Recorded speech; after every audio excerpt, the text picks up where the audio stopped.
Black Talk Media Project, and the Black Talk Radio Network platform. He is a U.S. Army veteran where he served as a communications specialist. He is also the father of 3 daughters and a host at the new Abolitionist Radio. Coming up, Scott. Thank you. All right. Good morning, everyone. Or I should say good afternoon.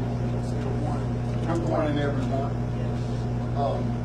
This class or this segment will be on Radio Free America and the prison industrial complex. Radio as an accessible, community-based medium. Radio has the potential to be transformative. In this session, participants will explore approaches to community radio production and strategies to continue the survival of a medium that amplifies the voices of community members. Also, we will be speaking about the movement to abolish the 13th Amendment, which will be discussed in how we have advanced it through using media. So once again, my name is Scotty. I'm the founder of the Black Talk Media Project. As you can see here, it was founded in 2008. I was on another site that does digital radio and podcasting. They didn't like the name of a radio program I came up with called Black Talk Radio, where I was trying to get all the black hosts on that platform to combine forces and create programming in a collaborative fashion. And so the management at that company did not like the name Black Talk Radio. They said that was racist. So they suspended me for about 2 weeks. But we were a very popular program, and all of our listeners complained, and they restored my access to account in about 3 days. It was supposed to be 2 weeks. They cut it down to 3 days because our listeners complained. So I said, that's not a good feeling, somebody taking my voice away like that. It's not that they had a problem with what we were saying. They just had a problem with us identifying as black. And that just did not feel good to me. So I had a lot of time on my hand. I was actually had suffered an injury. I was doing construction at the time. It sidelined me for a year. That's when I discovered digital radio. I had always been a fan of talk radio, so I could know what's going on the political scene and just information. I've always been an information junkie. But when they kicked me off, I decided, you know what? I got time. I'm gonna figure out how they doing this. So I put a little of my hacking skills, and I found out what the underlying technology was, which was shoutcast.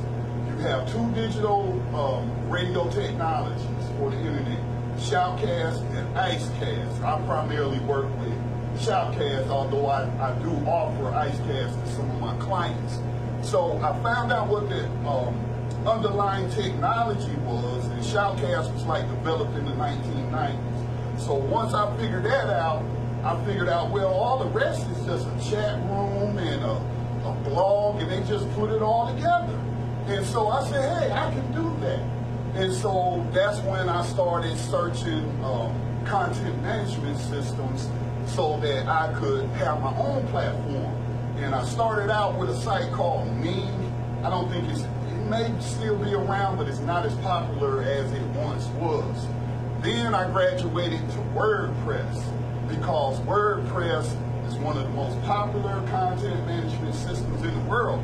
And it just had everything that I needed, because with WordPress you get tens of thousands, maybe 100,000 or more themes. You got developers creating themes. That's like how the website looks. That's what a theme is. And so you got all of this stuff to choose from, and then they're making plugins that do different things, like a podcast plugin, to where we can offer media on demand outside of the live internet radio programming that we were doing. This B right here stands for a social media community, similar to Facebook. We don't have all the bells and whistles of Facebook, but it's very similar in that it's social media and it allows you to do all the things that social media does. This platform became 1 year old in August of last year. So this platform's been around since last year. It's a subscriber-based community. The reason I don't make it free is because it's hard to raise funds. I am a nonprofit, but I choose not to go after grants from these big organizations who may want to try to control my message. So I find other creative ways to fund the work that the Black Talk Media Project is doing. So that's why we made this a subscriber base for our listeners. It's just $24 a year, and it actually came in handy because we had the Washington, D.C. Millions for Prisoners Human Rights March, and we were doing a fundraiser so that we could take a Carolina contingent to participate. And part of that funding came when those early subscriptions, when our first launch came due. So it's not just a social media space, but it's also a way that we can obtain alternative funding, giving people something instead of just, nothing wrong with asking for something because the media is free. They're not paying us to access the platform. But some people, they want something in exchange before they part with their money. So that's why we, came up with that. All right, next slide. Now, I want to go into a little bit of the history of radio and revolutionary grassroots movement. Anyone know who that is? Everyone know who that is? That's Robert F. Williams. He is a native North Carolinian, not far from where I am in North Carolina, but he was based or living in Monroe, North Carolina. He is most famously known for this book, Negroes with Guns.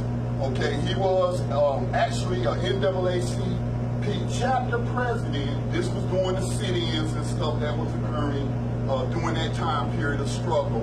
And he said, I can't allow these people to brutalize me like that, so I'm not going to participate. Okay, he could not subscribe to the nonviolent practice of certain civil rights groups, and he ended up actually forming a black militia called the Black Guard to protect the community from attacks by the Ku Klux Klan. Now, he also, because all media is important, all right, but we are focusing on internet radio, but he also had the Crusader, which was a monthly newsletter, where he was giving his independent commentary on the issues of the day, all right?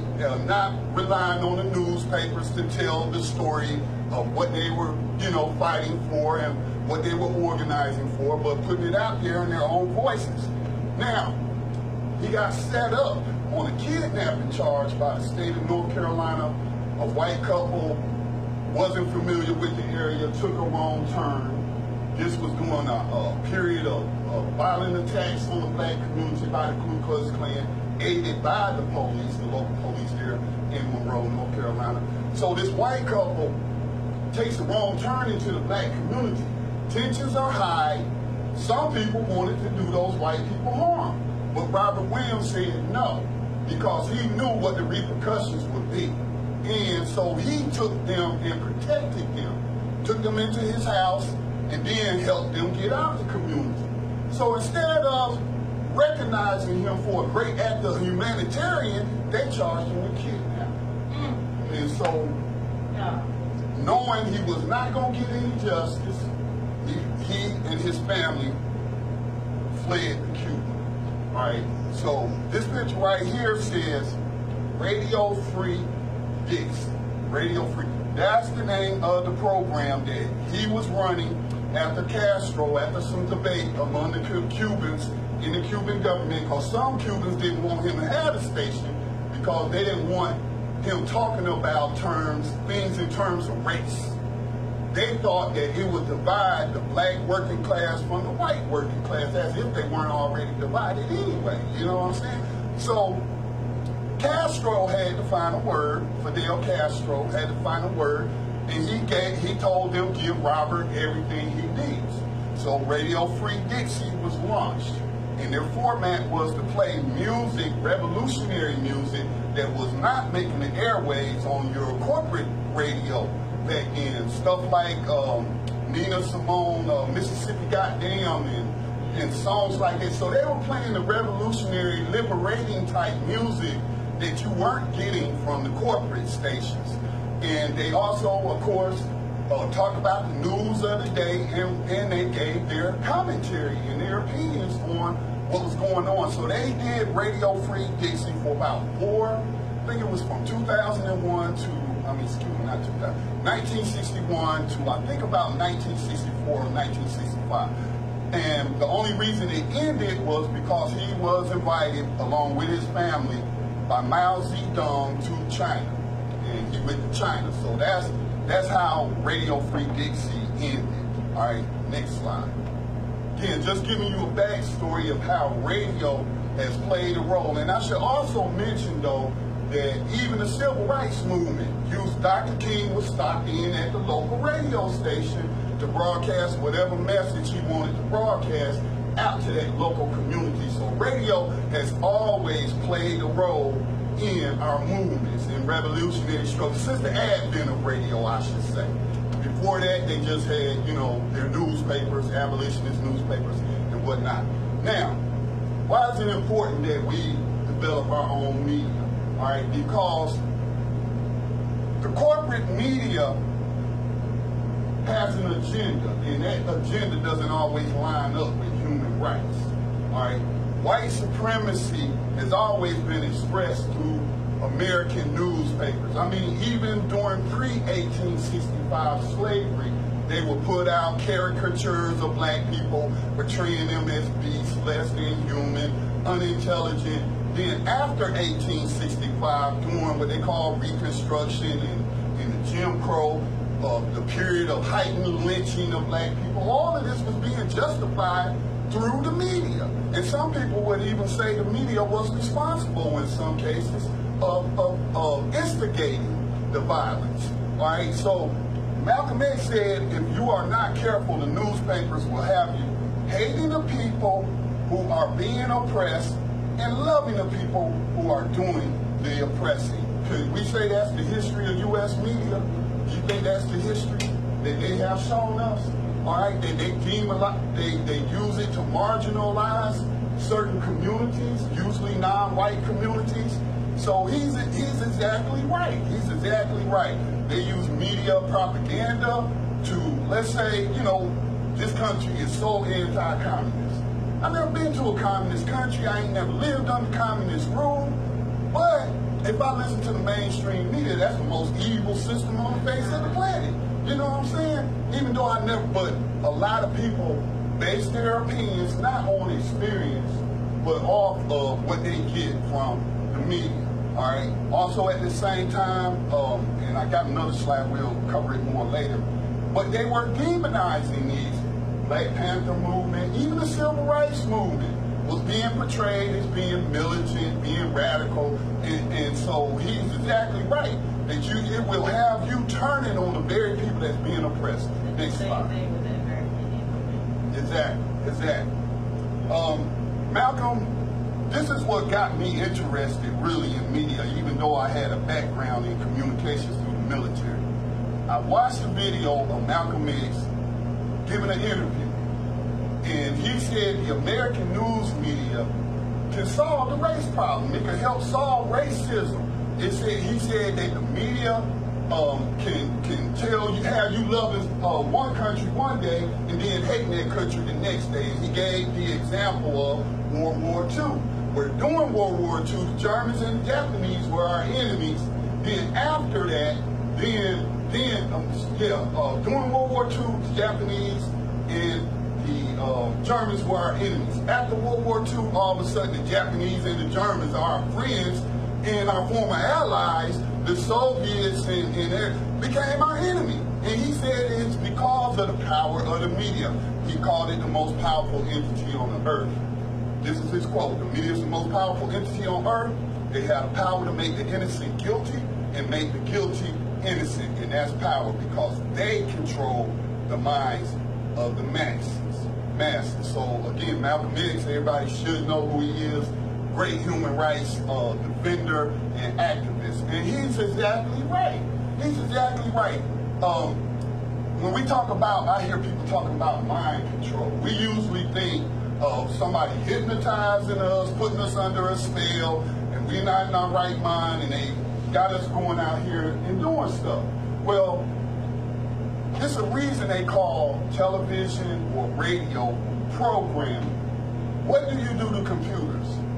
You program them, right? You program them to run, certain programs or software. So it's programming, and some people have referred to the human mind as a computer.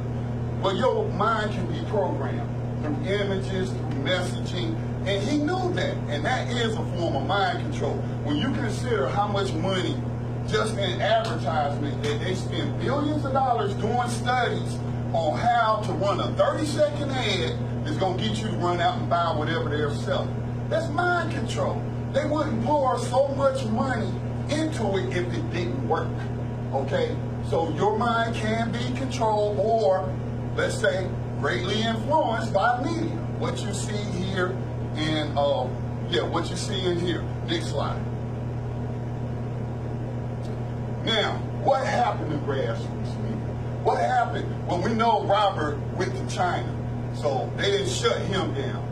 But why was there even a need for Radio Free Dixie?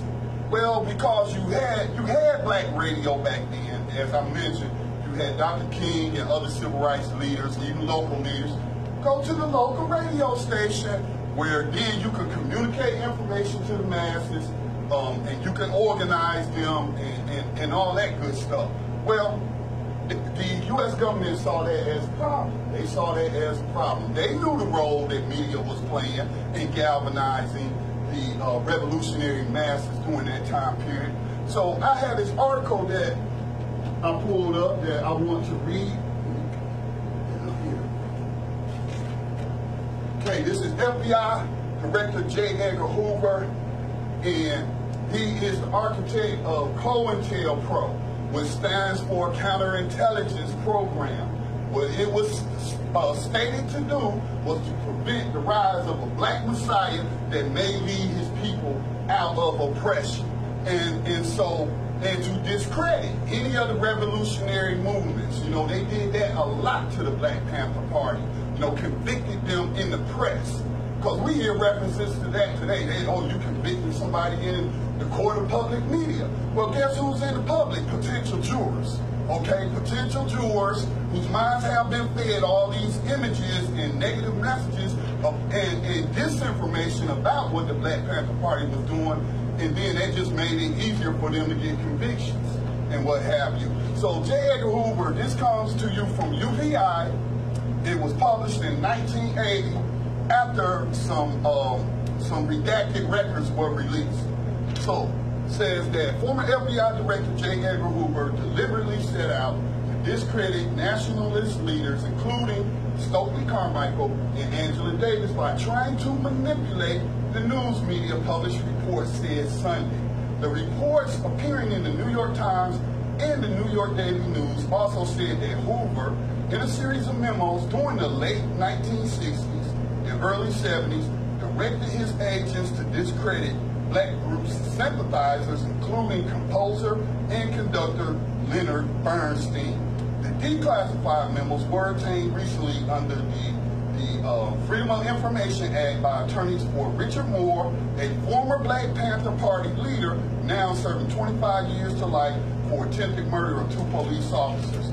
Moore is suing the FBI, former President Richard Nixon, former Attorney General John Mitchell, and other officials, charging he was framed in the attack on the police officers. So I'm not going to read it there read the rest of it for the sake of time, but COINTELPRO is well documented. You can actually go to YouTube and find a clip of the church hearings. Anybody ever heard of the 1972?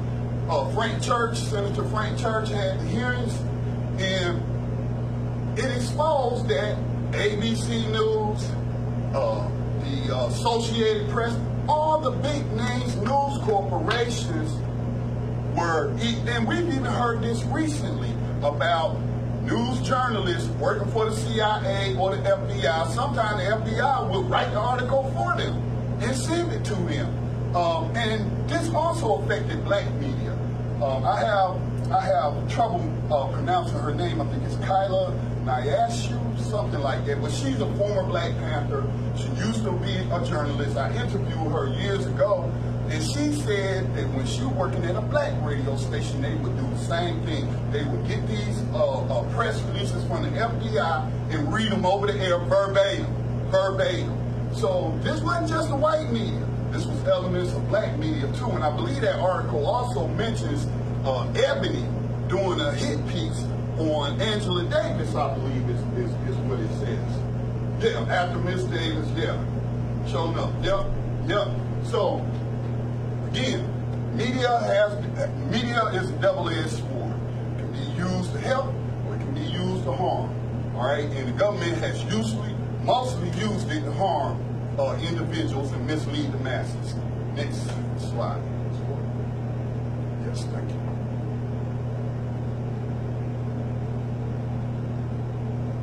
Okay. Now, another thing that happened after Hoover is in 1995. This is preceding what'll be our next slide, but right now, this is the old slide. This is about a couple of years old, so it's possibly more than 1,200 stations. But at one time, a media corporation could only control up to, I think it was 8. They could have no more than 8. It was a finite number of stations in one radio market. So like, Spartanburg, that would be a big city like that, that's considered a radio market, or Charlotte, North Carolina.